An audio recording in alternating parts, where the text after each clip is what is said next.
Number 1. You, Tommy Kane, and your son are making the coolest videos. How did this start? How many have you made? More in the works? We started making these movies earlier in the year. I've made a few little sort of time-lapse demonstrations of what it's like to do a drawing before, but I was never really that happy with the quality of them. I filmed them mainly with the same camera I'm using to film this, which is a flip cam, which is a pretty good camera for what it is, but earlier in the year I got this, which is a Canon 7D, which is an incredible camera. You can shoot things that could go on the air as a TV commercial or as a TV show, and you can rent all kinds of lenses to put on it or buy them, and you can do almost anything that you would do with a professional level movie camera. So that completely transformed the quality of what we were making, and that made it worth putting a lot more effort into making really good films with stories and trying to capture the whole sort of artistic process. So far we've made about a half a dozen of these little films. We've made 2 about me, and we've made one about Tommy Kane, who's an old friend of mine who's been a collaborator on most of the films ever since. And then we've made a couple of other films about people who honestly neither of us knew before, but got to know through the process of documenting how they work. One of whom was an animator, another was a tattoo artist, and we have a bunch of sort of ideas of future people who we would like to make films of. It feels like these little films are, have achieved one of the goals that we had in making them, which was to create films that would stand alone and that would just get people excited about drawing and about the drawing process and show them what goes on behind the scenes. And, ultimately it would be cool perhaps to do a feature-length film about drawing and document all the different kinds of people who keep illustrated sketchbooks and all the different ways that they do that. So that's my gigantic ambition for one day. We'll see if we get around to doing that. But in the meantime, we're having fun making little films like this, and try to explore how exactly do you take a process that could take somebody half an hour or several hours and turn it into a film that sustains interest that lasts for about 4 minutes or so. Yeah. I also had an idea for a film about pens. Seems like an odd topic for a film, but it seems like people have such specific things about pens, about the ones that they like to use and so forth. So it might be interesting to do kind of a longer film about that, about different people, the pens they use, why they like them, what they do with them. And so that's something that we might do, I don't know, in the future. It's a fun project, and we make one every month and a half. Jack, my son, has been involved as the sort of cinematographer on a lot of these. Unfortunately, he's going off to college, so we're going to have to figure out how to get along without his contributions. But it's just been a really fun experience to work together to explore this kind of thing and to make films that people seem to like. Number 2. Sketchbook. Daily practice? I'll be honest with you, there are days that pass that I don't draw. There have been weeks that pass. There have been months that pass. What seems to happen is if you miss a day, missing the next day becomes easier, and eventually you just fall out of the habit. You get rusty, and it feels like a chore. And it's silly, really, because it's not like flossing. It's something that gives you returns, right? It's like, something that you should do because you want to do it. And so I find that if I stop drawing for a period and then I get back into it, I ask myself, why did I ever stop? Why did I lose that habit? And, it makes me happy to keep doing it. So it's not an everyday thing, but it's certainly an every year thing. A year hasn't gone by that I haven't drawn. And, I find like right now I'm in a period where I'm drawing at least every day, often more than that, and it's fantastic. I can't wait to do the next drawing. That being said, I don't think drawing should be like going to the dentist, and, it should be more like eating a hot fudge sundae, which is something that I try to do regularly, and it's difficult for me to keep up with it. I wish I did it more, and when I do eat a hot fried sundae, I think, man, this is really good. I should eat more of these. What am I doing? But, I'm only human, and I should really go and eat a hot fried sundae sometime soon. Wait, what was the question? Number 3. Writing a book? When will it be out? Tell us about it. I have a couple of new books that I'm working on. One of them is this one, which is called A Kiss Before You Go, an illustrated memoir of love and loss. And it is an illustrated book called Paintings, and it is the story of how I met my wife Patty and the time that we spent together, and her death, and the time since that my son and I have sort of adjusted and dealt with missing her and not having her as part of our lives. It is published by Chronicle Books, and it'll be available probably in mid-November. And I'm really excited about it. I think it's a very heartfelt book, obviously, and it's in a lot of ways, I think the best thing that I've done so far. And it was very important to me to do it, and to do it as well as I possibly could. And I hope everybody else gets something out of it as well. My other book is a sequel to this book, An Illustrated Life, which was my last book. I did this 2 or 3 years ago, and An Illustrated Life was about a broad range of people who kept sketchbooks, illustrated sketchbooks, as you know, Jane, because you're in it. And An Illustrated Journey is a book about just illustrated travel journals. And I have an incredible group of people, all new people who have created fantastic paintings and drawings and writing and stuff, capturing their journeys and travels around the world. And it's full of really interesting interviews, and I learned a huge amount doing it, and I think it's going to be a really exciting book. It's at the publisher now, and I think that will probably be available by next February. So it's just in the process of being edited and designed and put together. So I haven't actually come close yet to having an actual copy of it. Hopefully that'll happen in a few months, but I'm very excited about that. So 2 books, A Kiss Before You Go and An Illustrated Journey, both coming out at the end of the year and beginning of next year. Number 4. I wish you'd teach. Like, create an art retreat with you as the teacher for a week in some glorious place. Any plans for that? Well, that sounds like a lot of fun.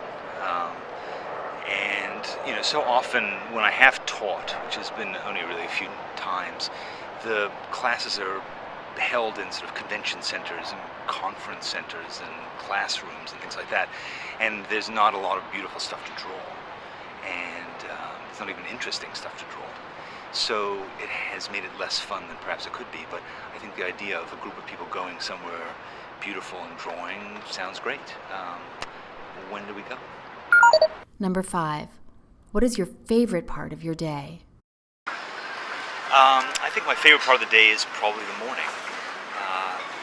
That's the time when you can get stuff done and you can be productive, and then suddenly the pressure is off. You can spend the rest of the day doing whatever you want. It's all extra.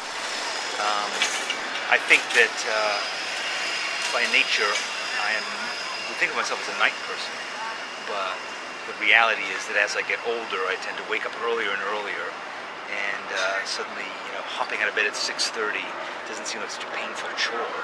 And if you can get a lot of stuff done before the day really begins, then it's all gravy after that.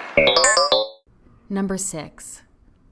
Give us some titles of your favorite books. Any kind. Fiction, non-fiction, or art-related. Well, I love books, obviously, and while I read mainly these days on my Kindle, I read a lot of novels, I read non-fiction books, but I'm not going to talk about those. I'm going to talk about real books that I also love to read in real paper and on real ink and so forth. Art books, mainly. So this is a book that I just bought. It's called Painting People, and it's sort of a review of different forms of figurative painters and the work that they do these days. It's edited by this woman Charlotte Mullins, and what I like about this book is it shows all the variety and different ways in which people interpret the human form. And some of it's abstract, a lot of it's pretty figurative, but there's just such a range to it and such a variety. I find it really inspiring, and I flip through it on a regular basis to just think about how I draw people and to think about different ways in which you can interpret the same form. This is another book that I borrowed from my friend Tommy Kane. It's called Pyongyang, A Journey in North Korea by Guy Delisle, who's a Canadian animator who has traveled to a lot of sort of interesting, sort of, I would say, politically challenged places and done this sort of graphic novel describing his experiences there. I really like the way that he tells a story. I like his sort of persona.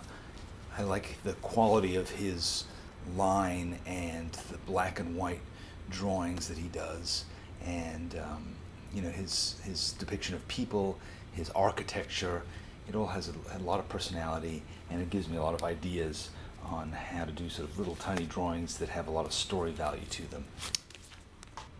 I mentioned this book, Artist Journal Workshop, Creating Your Life in Words and Pictures. That's a book that was written, edited by Kathy Johnson, and it has a lot of fantastic stuff in it. I mean, first of all, it has some of my stuff in it too, but that's not the reason that I bring it up, because I just really like Kathy's approach. I like the quality of her drawings and paintings, and she has a lot of people, some of whom I know, some of whom I don't, in this book. It's full of examples, of prompts, suggestions, just demonstrations, all kinds of things, and it's just every page has dozens of ideas, inspirations. This is a book that I keep in my kitchen by my place where I eat breakfast every day, and I flip through it several times a week just for a few pages to get some ideas before I go and draw myself. It's a fantastic resource, and I really recommend it. Here's some of the books that I've owned for many years but continue to inspire me time and again. This is Paris Sketchbook by Ronald Searle. Anything that Ronald Searle does is fantastic to me, but I particularly love the stuff that he did in the, I guess, late 40s, early 50s to the early 60s. The quality of his line, the kind of scratchiness, the splatter that he has, the way that he captures people, the way that he just draws buildings. He draws sometimes very, very intense detail. Other times he leaves areas empty to emphasize that detail.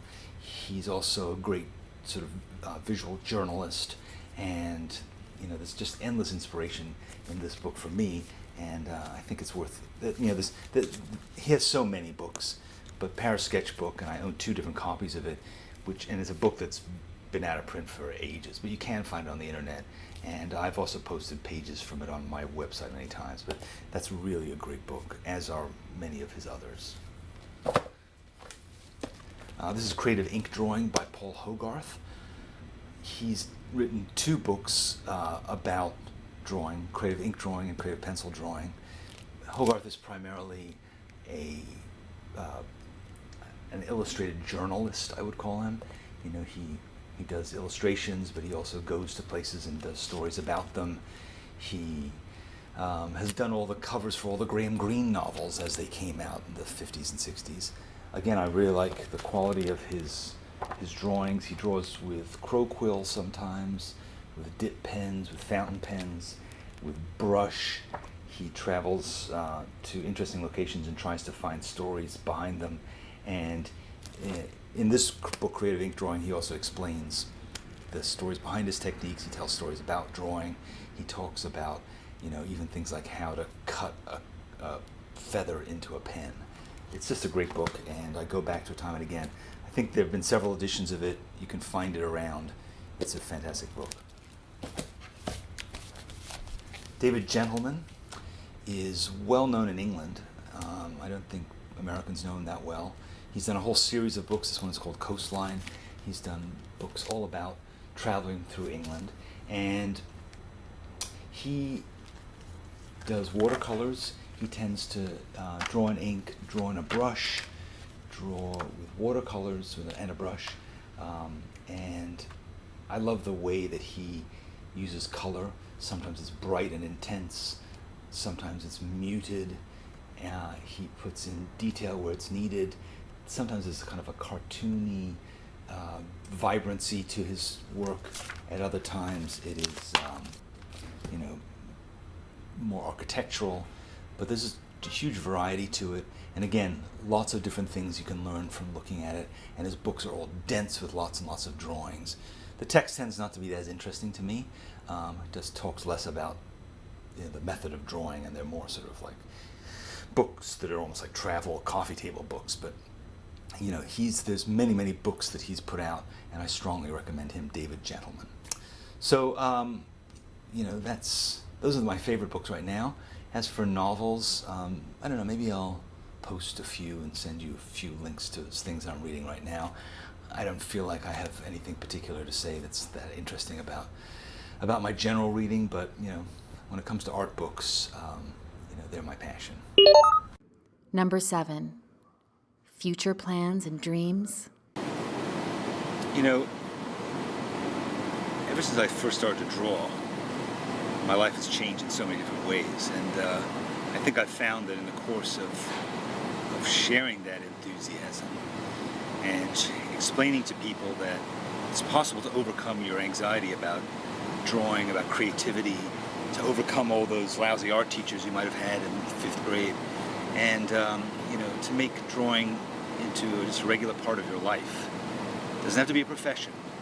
It's just something fun to do.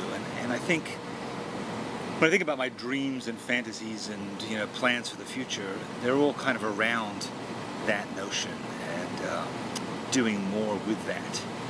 Because I find that I keep experimenting, and as I experiment, I find new energy and new things that I want to do. So first it was just drawing and making that a habit, and then it was doing books, and then it was doing little films, and then it was doing stuff on the internet, and it just keeps going on and on. And now, my life has changed so dramatically in the last couple of years since Patty died, and Jack's going off to college, and I just don't know where I'm going to be going, but I do know that drawing and being part of this whole Everyday Matters group has just been incredible for me, and I want to do more with it. And I seem to be inclined that way. I seem to have more energy for it, more ideas, getting more feedback.